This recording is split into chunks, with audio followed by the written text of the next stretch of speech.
जय हिंद। आप लोगों का हार्दिक स्वागत है मेरे इस यूट्यूब चैनल पे। हमारे संसद के जो 18वीं लोकसभा नवनिर्वाचित हुई है, उसमें जो है हंगामे जो है कम होने के आसार नहीं लग रहे हैं, क्योंकि जो 18वीं लोकसभा इसमें जो निर्वाचन हुआ है और इसमें जो कोई भी पार्टी जो है पूर्ण बहुमत से है नहीं। जब पूर्ण बहुमत से है नहीं तो कहीं ना कहीं विवाद तो होगा ही होगा। और वर्तमान समय में जब हमारी 18वीं लोकसभा निर्वाचित होकर आई थी तो लोगों का शपथ चल रहा था, क्योंकि सत्र स्टार्ट हुआ था, मानसून सत्र लास्ट जून में 25 तारीख से स्टार्ट हुआ। तो जो है शपथ ग्रहण सबका चल रहा था। अब इसी शपथ ग्रहण में जब प्रोटेम स्पीकर चुने गए थे, उन्हीं प्रोटेम स्पीकर के सामने जो है विपक्ष के जो लोग हैं, जो इंडिया गठबंधन के लोग हैं और अन्य विपक्ष के जो लोग हैं, उन लोगों ने जो है सत्ता पक्ष के लोगों को या लोकसभा स्पीकर को कुछ ऐसे ऐसे बयान देते नजर आए हैं, जिससे ये लगा है कि हमारे जो लोकतंत्र की जननी है संसद, उसमें कुछ अलग तरीके से बदलाव आने वाला है। समझ में आ रहा है? क्योंकि जो चीज़ें पिछले 10 साल से देखी गई, अनाप शनाप तरीके से जो कोई विधेयक पारित करा देता था, फिर उसको वापस ले देता था, 150 सांसदों को निलंबित कर दिया गया, ये सब जो किए गए पिछले लोकसभा में, ये सब काम जो है, इन्हीं सभी कामों को जो है हमारा लोकसभा स्पीकर के सामने गिनवाया गया। ये सब जो बातें लोगों के सामने कही गई, तो हमने इसी पे जो है एक टॉपिक बनाया है कि लोकसभा स्पीकर ने सदन में किया अमर्यादित व्यवहार। लोकसभा जो स्पीकर है, जो सेकेंड टर्म के लिए चुने गए हैं, ओम बिरला जी ने दीपेंद्र हुड्डा, जो राजस्थान के सांसद हैं, राजस्थान से वो सांसद हैं, उनको जो है उन्होंने मतलब रे करके बैठ जाओ ऐसा ऐसा कुछ बोले हैं, ठीक है, जो कि सही नहीं। लोकसभा स्पीकर जो है एक निष्पक्ष पद होता है, जो किसी पार्टी का ही होता है। जैसे वर्तमान समय में बीजेपी के कोटा से सांसद है, लेकिन जब आप लोकसभा स्पीकर के पद पर बैठते हैं तो वो निष्पक्ष होता है। लेकिन वर्तमान समय में जो हमारे लोकसभा स्पीकर ओम बिरला जी हैं, वो लगता है कि पार्टीबाजी करते हैं। उनको समझ में नहीं आता कि हम जिस कुर्सी में बैठे हैं वो कुर्सी किस चीज़ के लिए है। वो जिस चीज़ को हमने ब्रिटेन से लिया, कई जगह ऐसे नियम है कि जो बैठता है उस पर वो किसी की भी मतलब ऐसा काम नहीं करेगा जिससे किसी को बुरा लगे, न किसी पे बुरी टिप्पणी करेगा। लेकिन ओम बिरला जी हैं, कर दिए। क्या 1975 में जो आपातकाल लगा था उसका क्या था? समझा रहा है चीज़? तो हमारे लोकसभा जो स्पीकर हैं वो स्पीकर ना होकर पार्टीबाजी कर रहे हैं वर्तमान समय में। आपको ऐसा नहीं बोलना चाहिए, क्योंकि आप जिस पद, देखिए हम बीजेपी से नहीं है, ना हम कांग्रेस से हैं, ना समाजवादी पार्टी से हैं। आपको जो पद दिया जाएगा वो अगर एक संवैधानिक पद होगा, आप ही सोचिए ना कि हमारे यहाँ एक आईएएस को जो पद दिया जाता है, कि वो आईएएस है तो वो लाभ का पद हो गया और वह चुनाव नहीं लड़ सकता है ना? ये चीज़ है कि नहीं? जब ये चीज़ है तो आप भी तो एक संवैधानिक पद पर बैठे हैं ओम बिरला जी, आप भी तो एक संवैधानिक पद पर बैठे हैं, जिसका काम ये है कि आप जो है न पक्ष देखेंगे न विपक्ष देखेंगे, सबकी जो है बराबरी से काम करेंगे। लेकिन आपने 1975 की घटना याद दिलाया, जो कि एक राजनीतिक घटना है, जिससे आपको कोई मतलब ही नहीं होना चाहिए था, क्योंकि 1975 का कौन विरोध करता है? वर्तमान समय में एनडीए सरकार विरोध करती है ना कि 1975 में आपातकाल लगा था। तो अगर जो राजनीतिक पार्टियां उसका विरोध कर रही हैं, तो कहीं ना कहीं अगर आप उस चीज़ को करेंगे तो आप उस जिस पद पे बैठे हैं उस चीज़ को जो है अमर्यादित कर रहे हैं। आप जिस पद पे बैठे हैं और उस पद पे बैठे हुए अगर किसी ने कह दिया कि सर आप जो है इमरजेंसी वाली बात करके एक जो पद की गरिमा को गिरा रहे हैं, तो आप कह रहे हैं बैठ जाओ, तुम हमको सिखाओगे? ऐसी बातें कर रहे हैं आप, जो कि आपको ऐसी बातें करनी ही नहीं चाहिए। समझा रहा है चीज़? तो हम जो है इसी पे देखेंगे, क्योंकि राहुल गांधी भी कुछ बोले हैं, दीपेंद्र हुड्डा भी, चंद्रशेखर आजाद भी ये भी बोले। जैसे उनका तेवर देखिए, हुआ क्या था, ये जितने भी लोग का फोटो दिख रहा है आपको ना, ये लोग जो है संसद में शपथ लेते समय इन लोगों ने, जो पक्ष के लोग हैं, जो नेता पक्ष है, जो सरकार बनाए हैं लोग, उन लोगों को कुछ ना कुछ कहे ये लोग, जिससे ओम बिरला आहत हुए और उनको जो है ऐसा लगा कि कहीं ना कहीं हमारे रहते हुए ये गलत हो रहा है। ऐसा क्यों बोल रहे हैं लोग? अरे भैया, हमारे यहाँ आर्टिकल 105 है, हमारे यहाँ आर्टिकल 19 है, वो आपको वाक व्यक्ति की आज़ादी देता है। ये एक भाई साहब हैं, इनको ई दुनिया से अलग चलते हैं, इस संसद में हमारे खड़े होकर बोले हैं जय फिलिस्तीन। हाँ, शर्म नहीं आती आपको? जो देश, हमारे देश के कश्मीर वाले पार्ट को कह दिया कि वो जो है जम्मू कश्मीर वाला जो पार्ट है वो भारत और पाकिस्तान का आंतरिक मामला है, हमारा आंतरिक मामला है, तुम उस पर नहीं कुछ बोल सकते हो, जो हमारा है वो हमारा है। लेकिन आप बोल रहे हैं कि जय फिलिस्तीन। हम ऐसा नहीं कि हम उसके सपोर्ट नहीं करते हैं, हम उसको जो उस बचाव नहीं करते हैं। अरे आर रफा हमारे देश के एक्टर ने सपोर्ट किया था, लेकिन आप ऐसा बयान करते हो अभी हमारे संसद में बैठ के। ये सब गलत है, आप लोग ऐसा क्यों कर रहे हैं? तो यह भैया एक अलग है। बाकी सभी सांसदों ने जो बोला है, जो लोग इन लोगों ने बातें अपने रखी, सब सही रखे, कुछ गलत नहीं है। ओम बिरला जी को गलत लगे गलत, आप एक पद पे बैठे हैं, संवैधानिक पद पे, आपको गलत नहीं लगना चाहिए। अगर गलत लग रहा है तो आप कहीं ना कहीं पार्टी वाइज कर रहे हैं, क्योंकि आप जानते हैं कि हमारे यहाँ आर्टिकल 90 वाकई व्यक्ति की स्वतंत्रता है, सबको बोलने का अधिकार है, ठीक है। उसके बाद जो है हमारे यहाँ आर्टिकल 105 है, हमारे सांसदों को जो है विशेषाधिकार दिया गया है। क्यों, किस लिए? बोलने के लिए ना। संसद में आए तो चुप होने के लिए चुप हो जाए, क्या क्या तानाशाही कर लें? बोलने के लिए आए हैं। इसी बात को जो है चंद्रशेखर रावत बोले हैं, इनको चंद्रशेखर आजाद बोला जाता है, यही बोले कि संसद में आया हूं तो बोलने के लिए आया हूं और आपको सुनना पड़ेगा। सही बयान है भाई।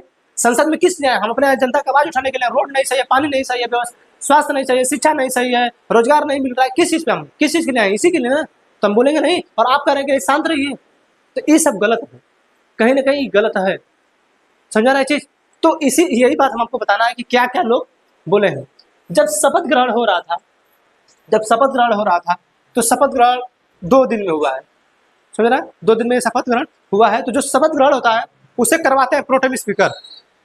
लोकसभा के स्पीकर जो सेकेंड टाइम के लिए चुने गए हैं, ओम बिरला जी भी इस लोकसभा की संस्था की शपथ लिए। उसके बाद है उनका चुनाव हुआ, तब वो लोकसभा के स्पीकर बने। उससे पहले प्रोटेम स्पीकर बनाए गए लोग, जैसे भरथरी महताब थे, इनको बनाया गया था, के सुरेश को बुलाया गया था बनाने के लिए, जो कांग्रेस के, लेकिन नहीं बने हुए। समझा ना? तो 3-4 लोग जो थे वो बने थे प्रोटेम स्पीकर के तौर पर। वही लोग शपथ दिला रहे थे। जब वो लोग शपथ दिला रहे थे तो उस शपथ दिलाते समय अखिलेश यादव, चंद्रशेखर आजाद जी, ये जो है पप्पू यादव, राजेश रंजन का नाम है, शायद उनका नाम राकेश रंजन या राजेश रंजन है, मुझे कन्फ्यूजन थोड़ा, क्योंकि इनको पप्पू यादव के नाम जाना जाता है। तो राजेश रंजन है कि राकेश रंजन? राजेश हो गया तो राकेश होगा, दोनों में से कोई एक होगा। देखिए, ये है हमारे पप्पू यादव, ये है लोकसभा के प्रोटेम स्पीकर भरथरी महताब, ये बीजेपी से हैं।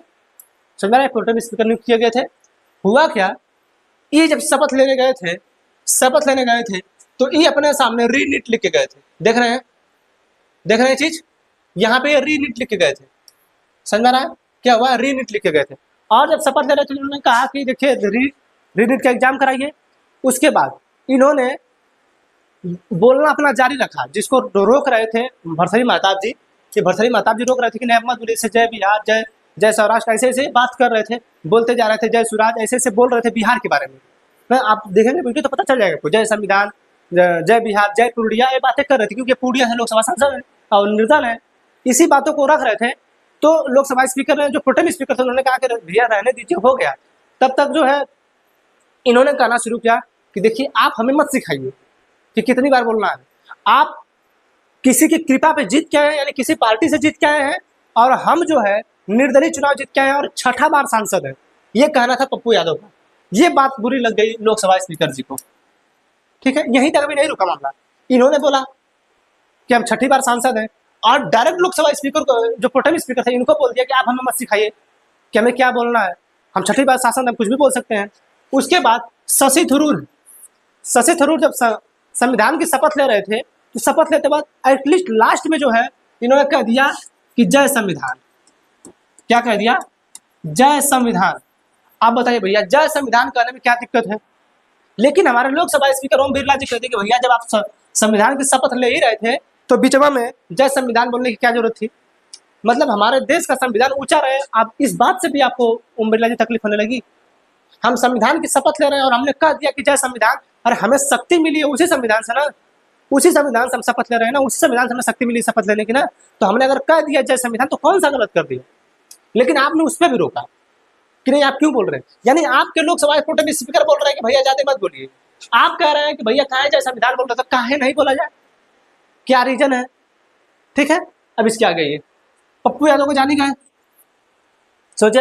अब देखिए अखिलेश यादव जो उत्तर प्रदेश से, लगभग इनके पास 37 सांसद हैं।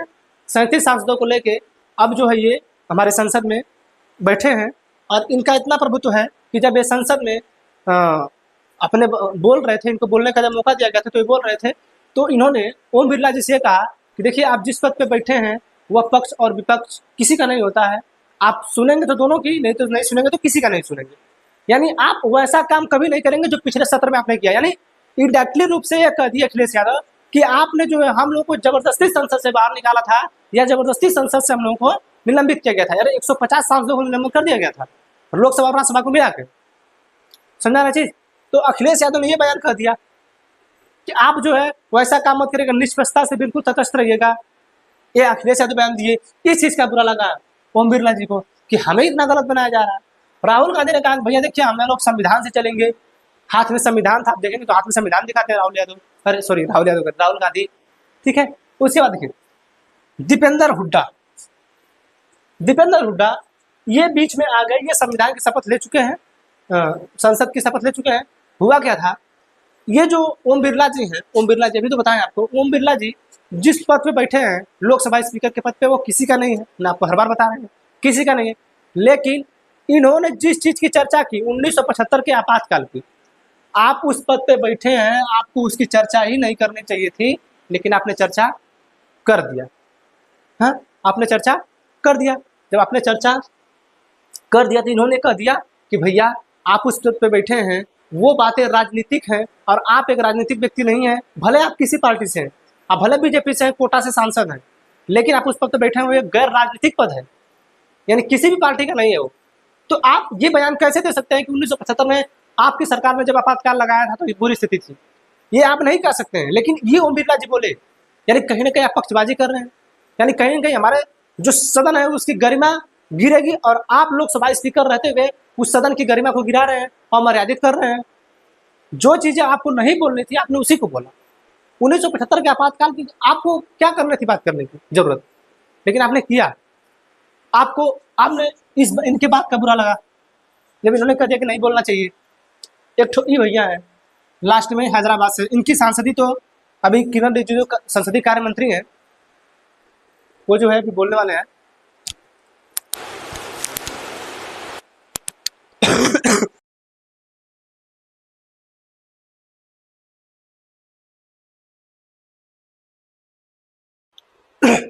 सॉरी, बाप रे।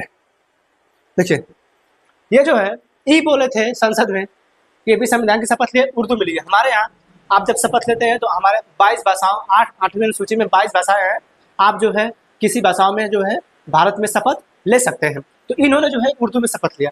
उर्दू में शपथ लेने के बाद इन्होंने कहा जय हैदराबाद, जय संविधान, इन्होंने राष्ट्रगान बोल दिया जय फिलिस्तीन। मतलब भैया कहना क्या चाहते हो, हाँ क्या कहना चाहते हो?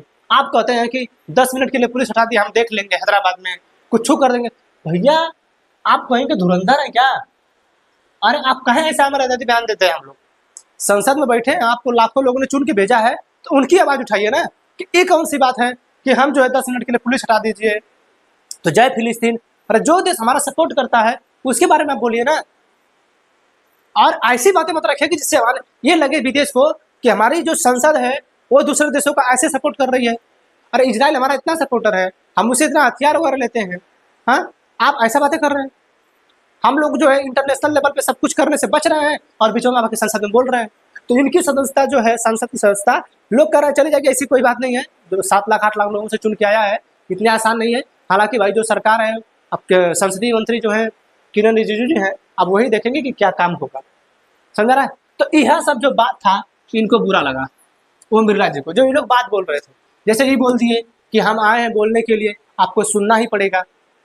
तो हमारे यहाँ विशेषाधिकार है सांसदों के पास बोलने का, और ये चीज ओम बिरला जी को बुरा लगे तो गलत है, नहीं लगना चाहिए, क्योंकि आप एक निष्पक्ष पद पे बैठे हैं, समझना है। तो यही सब बातें थी जो कि कोई हमारे संसद में कोई दिक्कत नहीं, लेकिन इन्होंने उस बात को बोल के ओम बिरला जी 1975 वाली बात छेड़ के वो गलत बयान दिए। वो आपको नहीं देना चाहिए। हाँ आप लोकसभा में सदस्य रहते, आप बोल देते, कोई दिक्कत नहीं होती। हाँ हम ऐसा नहीं कि हम सपोर्टर हैं, आप लोकसभा सदस्य रहिए, लेकिन आप जिस पद पे बैठे हैं वो एक पद गौरवान्वित पद है, वो किसी मतलब पार्टी का नहीं है, और आप पार्टीबाजी कर रहे हैं, समझा ना। तो हमें आशा है कि आपको समझ आया होगा, कहें उनके रवैये से दुखी दिखे, ठीक है, समझा ना, समझा नहीं, मतलब नाखुश दिखे कि इतनी बातें लोग बोल रहे हैं, और चंद्रशेखर बोल रहे हैं कि हम बोलेंगे और आपको सुनना पड़ेगा। यही बात जो है ओम बिरला जी को बुरा लगी, ठीक है। तो हमें आशा है कि आपको समझ में इतना आया होगा। अब आप सोचिए कि क्या हमारे सदन में हमारे सदस्यों को बोलने देना चाहिए कि नहीं चाहिए, क्योंकि ये आपकी जिम्मेदारी है। और एक चीज़, हाँ क्वेश्चन, इस बार क्वेश्चन बनेंगे, लोकसभा पे जरूर बनेंगे, लोकसभा के स्पीकर पे बनेंगे, प्रधानमंत्री वगैरह पे बनेंगे। ये चीज़ जो आप लोगों को पढ़ना है, और आप लोगों को पढ़ना तो मेरा विदाउट डिजिटल बोर्ड का मेरा क्लास है, आप जाके वहाँ पे पढ़ सकते हैं। और हमने जो है ऑफलाइन क्लास स्टार्ट करना पांडेपुर में स्टार्ट किया है। वीआईटी कोचिंग पुलिस चौकी के जस्ट सामने पांडेपुर पुलिस चौकी के जस्ट सामने इलाहाबाद बैंक वाली गली वीआईटी कोचिंग है। वहाँ पे SSC, railway, UP police, UPSI, banking सबकी तैयारी जो है कहीं ना कहीं एग्जाम क्रैक किए लोगों द्वारा ही कराई जाएगी। तो हमसे जुड़े, ऑफलाइन जुड़े, ऑनलाइन जुड़े, ऑफलाइन जुड़ के ऑनलाइन जुड़िए, ज़्यादा मजा आएगा। समझा रहा है? तो हमें आशा है कि आपको ये समझ में आया होगा। मिलेंगे अगले क्लास में किसी अन्य टॉपिक के साथ, तब तक के लिए जय हिंद।